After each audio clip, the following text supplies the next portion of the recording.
कन्हैया कुमार को, जिनकी इसी वजह से पहचान है, आज ये राजनीतिक मजबूरी हो गई कि वो अपनी इस पहचान को चाह रहे हैं और ये सवाल है मेरा कम्युनिस्ट पार्टी का नहीं पहचान। नहीं, ये सवाल है। क्या आपको लगता है होशियारी करते हैं? क्या आपको लगता है होशियारी करने सवाल है? क्या आपको लगता है सवाल है? आपके लिए आप सवाल पूछिए, बोझ बन गई है? आप प्रोपेगेंडा मत चलाइए, सवाल पूछिए, बताइए ना, सवाल आपके लिए कम्युनिस्ट पहचान बोझ बन गई है या फिर आपकी कम्युनिस्ट पहचान आपको लगता है कि सांसद नहीं बनने देगी इसलिए भारतीय राष्ट्रीय कांग्रेस में गए, या आपको लगता है कि जो सेकुलर जातिवाद से आजादी नारा था, यहां तो जाति पे ही सब कुछ होना है इसलिए यहां आ गए? क्या वजह थी कि आपको कांग्रेस लाना पड़ा? आप हैं बुजुर्ग, आपको कुछ कहेंगे तो लगेगा बुरा। बदतमीजी और चुनाव जीतने के लिए ना तो भाजपा में जाता है। ये सवाल सर, ये भाषा का इस्तेमाल बिल्कुल से चिल्ला लीजिए, चिल्ला लीजिए, क्या फर्क पड़ता है? एक मिनट ये भाषा ठीक निशान जी, मैं इनको जानता हूँ, ये हद में रहे, एक मिनट हद में रहे, मैं इनको जानता हूँ। आप हद में मैं बोल रहा हूँ आपकी वो भाषा सर, ये शब्दों का कन्हैया जी इन शब्दों से एक मिनट कन्हैया जी इन शब्दों का नहीं, आप गाली बना रहे हैं, हमको नहीं लग रहा है। आप होशियारी कर रहे हैं। होशियारी समझते हैं। सवाल पूछिए, हम जब सवाल जवाब देंगे। सवाल एक मिनट, प्रोपेगेंडा मत कीजिए, बताइए प्रोपेगेंडा का जवाब। एक मिनट, छात्रों के वोट से जीत कर आए वो इनको प्रोपेगेंडा लग रहा है, जिसकी वजह से देश में कन्हैया कुमार की पहचान हुई, वो पहचान इनको प्रोपेगेंडा लग रहा है। उसके अलावा नहीं, सुनिए ना, देखिए बताइए, पहचान से वो सुनिए, पहले शांत हो जाइए, पानी दीजिए में, चार अच्छा ही बताइए, पहले पानी पीजिए और शांत होकर सवाल का जवाब सुनिए, जिसमें हम भी अशोक जी एक सेकंड, राहुल सिन्हा जी एक सेकंड, आप सवाल देखिए, हमारे एडिटर हैं राहुल सिन्हा जी, हमारे मुझे इनके सवालों का जवाब देने, आप अपना जवाब, तरफा बात नहीं होगी, ठीक है, आप अपना जवाब। एक बात, अगर ये संपादक की हैसियत से सवाल करेंगे बिना किसी पूर्वाग्रह का, पूरे आदर से मैं इनके एक सवाल का जवाब दूंगा। एक दूसरी बात, लेकिन इसमें राजगोपालन जी एक सेकंड, राजगोपालन सर एक मिनट सुन लेते, पहले सुन लेते, कंडीशन नहीं है, बिल्कुल कंडीशन नहीं, कंडीशन नहीं, सर एक मिनट जवाब सुन लीजिए फिर उसके बाद देखिए। अशोक भाई एक मिनट, ये तय नहीं हो रहा है, सवाल पूछ, अपना जवाब दीजिए। जवाब सर, सवाल आप पूछिए, हर सवाल का जवाब देंगे। सवाल ये है, सवाल ये पूछ रहे हैं कि आप जिस जातिवाद के खिलाफ नारा लगाते थे, आप उस जातिवाद के पक्ष में हैं। मैं इस सवाल का जवाब देता हूं कि ना मैं पहले कभी जातिवाद के पक्ष में था, ना आज हूं, और जब तक जिंदा रहूंगा तब तक किसी भी तरह की जातिवादी राजनीति का हिस्सा नहीं बनूंगा।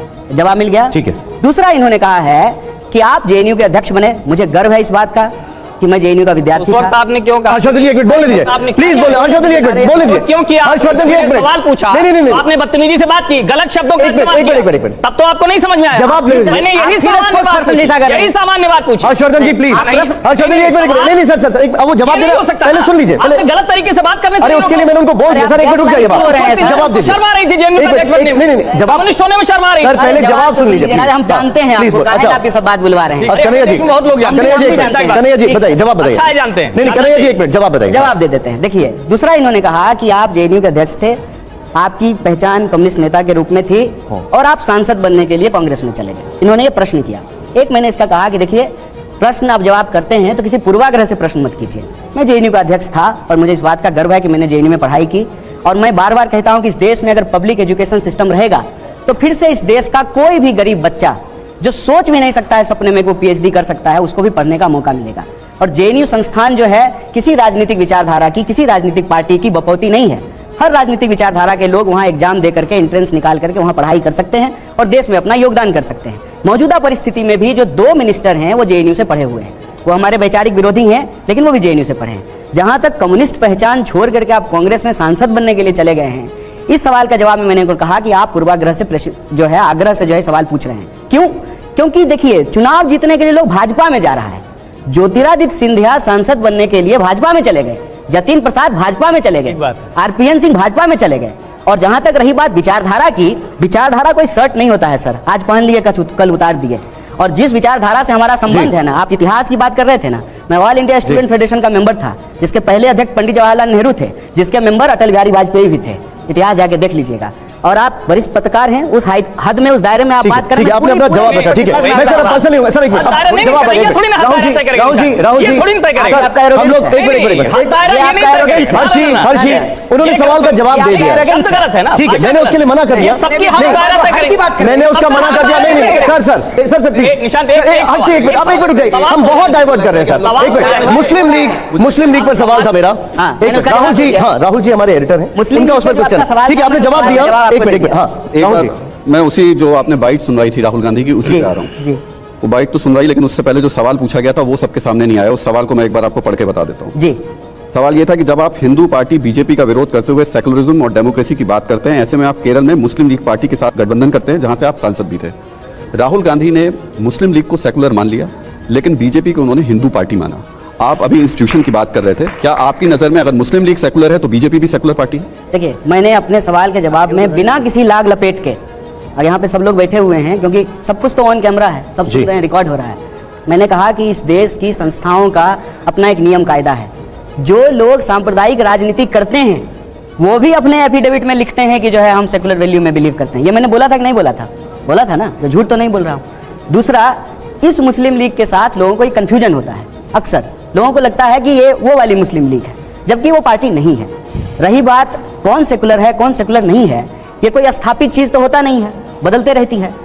मैंने भाजपा का कॉन्टेक्स्ट नहीं लाया था, आपने भाजपा का सवाल लाया है, तो मैं भी एक सवाल कहता हूं। भाजपा के नेता अक्सर ये कहते हैं ना कि हम हिंदू राष्ट्र बनाएंगे, आपने सुना होगा, सब लोगों ने सुना होगा। तो क्या वो अकाली दल से जो है गठबंधन नहीं किए थे? वैचारिक अंतर्विरोध था वहां पे, लेकिन चुनावी लाभ के लिए जो है वो उसके साथ जो है गठबंधन किए थे पंजाब में।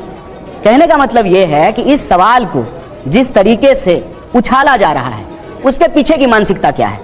उसके पीछे की मानसिकता यह है, और मैं बार बार कहता हूं कि कब तक कीजिएगा हिंदू मुसलमान, कभी तो करना पड़ेगा रोजी रोटी कपड़ा मकान। कोई भी जो प्रश्न उछाला जाता है उसमें आप देखिए कहीं ना कहीं कोशिश ये रहती है कि देश के लोगों के जो बुनियादी सवाल है ना उसको गुमराह कर दिया जाए। कौन सेकुलर है कौन सेकुलर नहीं है, या तो कानूनी रूप से ये तय होगा। कर कौन रहा है? अगर कानूनी रूप से तय होगा, हिंदू मुसलमान कर कौन रहा है? आप बोलने नहीं देंगे। एक मिनट सर, राहुल गांधी मुझे पूछ रहे रिप्लाई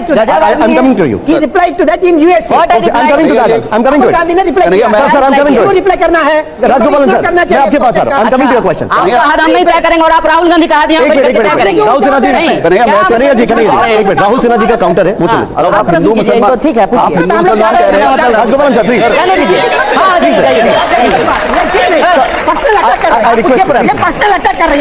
आई विल कंटिन्यू। गुस्सा हो रहे हैं, झूठा फूफा बन रहे हैं आप। अच्छा सर, शादी में थोड़ी आए कि जा रहे हैं रूठ के, चले जाइए क्या बात कर रहे हैं, चले जाइए भाई। आप मेरे कैसे सर कन्हैया जी पर्सनल मत करिए, पर्सनल जाने दीजिए, क्या फर्क पड़ता है? एक मिनट राहुल जी सवाल पूछिए। कुछ उछाल बताइए। कन्हैया मेरा सवाल ये है, अगर आप हिंदू मुसलमान की बात कर रहे हैं, he will not insult. No, मैंने उनसे बोला नहीं सर, पर्सनल मत करिए सर, पर्सनल मत करिए। अरे वो फूफा बिना मतलब का बन रहे हैं ना, बेटी का ब्याह हो रहा है। अच्छा एक मिनट, बिना मतलब Rajagopalan sir ask your question, go ahead. Rahul ji हाँ, आपने हिंदू मुसलमान की बात पूछिए। की। राहुल गांधी विदेश में पहुंचते हैं और बताते हैं कि हमारे घर में बुजुर्ग है, संस्कार है, बाबू ठीक है बाबू शांति से प्रश्न आप सुनेंगे तब तो मैं आप इधर उधर डाइवर्ट हो जाता हूं। मेरा सवाल सीधे है आपसे, इग्नोर कीजिए, सवाल कीजिए। आप हिंदू मुसलमान की बात कर रहे हैं, आप ही के पार्टी के नेता विदेश में जाकर बताते हैं कि भारत में मुसलमान असुरक्षित महसूस करते हैं। कौन राजनीति कर रहा है हिंदू मुसलमान? देखिए, ये जो पूरा का पूरा वाद विवाद है, इसको मैं बहुत दिन से बड़ी बारीकी से देख रहा हूं, और मैं ये बात चाहता था कि किसी पब्लिक प्लेटफॉर्म पे कोई पत्रकार पूछें या कोई आम जनता सवाल करे, उसका जवाब दिया जाए। देखिए, शुरू से ना एक बात कही जा रही है कि राहुल गांधी जी विदेशी धरती पे जाकर के देश का अपमान कर रहे हैं। ये मेन जो है आरोप लगाया जा रहा है। सबसे पहली बात, अमेरिका में जाकर के राहुल गांधी जी ने भारत का अपमान किया, ये बात ट्विटर पे लिखा जा रहा है, जो एक अमेरिकन कंपनी है। जो आप यहां आते हैं, दिल्ली में कहीं भी देश में जाते हैं, तो जो गूगल मैप यूज करते हैं, सुनिएगा ध्यान से सर, ये बहुत इंपॉर्टेंट बात है। गूगल मैप इस्तेमाल करते हैं तो गूगल अमेरिकन कंपनी है। जिस फेसबुक पे लिख रहे हैं अमेरिकन कंपनी है, जिस व्हाट्सएप पे ये मैसेज चल रहा है वो अमेरिकन कंपनी है। इंटरनेट के इस जमाने में आज जो बात यहां रिकॉर्ड हो रही है, कल को अगर टीवी 9 डाल देगा यूट्यूब पे, सारे चैनल का सारे चैनल जितने टीवी चैनल हैं, सबका अकाउंट जो है यूट्यूब चैनल पे है। कोई भी बात आप हम करते हैं, वो जब इंटरनेट पे डल जाती है तो वो ग्लोबल हो जाती है। तो अगर हम देश को लेकर के सवाल दिल्ली में पूछें या न्यूयॉर्क में पूछें, इंटरनेट के जमाने अब मैं बीच में रोकूंगा आपको। पूरा वो अमेरिका लगता। वो अमेरिका जो 3 महीने पहले एक रिपोर्ट, रिलीजियस रिपोर्ट जारी करता है, जिसमें वो बताता है कि भारत में अल्पसंख्यकों के ऊपर अत्याचार होते हैं, कोई ईसाई महिला जा रही है उसकी चेन खींच ली जाती है, उसको भी वो उसी क्राइम के अंदर रखता है। उस अमेरिका में बैठकर अगर कोई नेता भारत का कहे कि भारत में मुस्लिमों पर असुरक्षित हैं, तो ये गंभीर मामला है। अरे मैं क्या कह रहा हूं सुन लीजिए, ये ना इस देश का जो नेक्स्ट जनरेशन है ना, उसकी समझ के लिए, उसकी जानकारी के लिए ये बहुत जरूरी है। इसको राजनीति के लिए 1 मिनट से हटा दीजिए, इसको राहुल गांधी वर्सेज माननीय प्रधानमंत्री मोदी जी करना बंद कर दीजिए। ये बात समझना बहुत जरूरी है कि अगर हम हद तय करना चाहते हैं तो जो बात दिल्ली में कही जा सकती है वो बात न्यूयॉर्क में भी कही जा सकती है। सुनिए मेरी बात सुनिए, नहीं तो जो बात न्यूयॉर्क में नहीं कही जा सकती है ना, उसको दिल्ली में भी नहीं कहा जाना चाहिए। बात पाकिस्तान में भी बैठ के कही जा सकती है, कहीं नहीं कहा जाना चाहिए। इस बात को समझिए, इंटरनेट के इस जमाने में चुनाव प्रचार में अगर हम कोई बात बोल रहे हैं, यूट्यूब पे वह बात डल रही है, तो वैसे भी उसको दुनिया देख रही है। तय ये करना चाहिए कि क्या बात करना चाहिए, क्या बात नहीं करना चाहिए। इसमें जो 2 बात कही जा रही है ना, वो तर्कहीन है। एक देसी धरती विदेशी धरती की बात, क्योंकि इंटरनेट के इस जमाने में ना ये देसी धरती विदेशी धरती आप नहीं कर सकते हैं।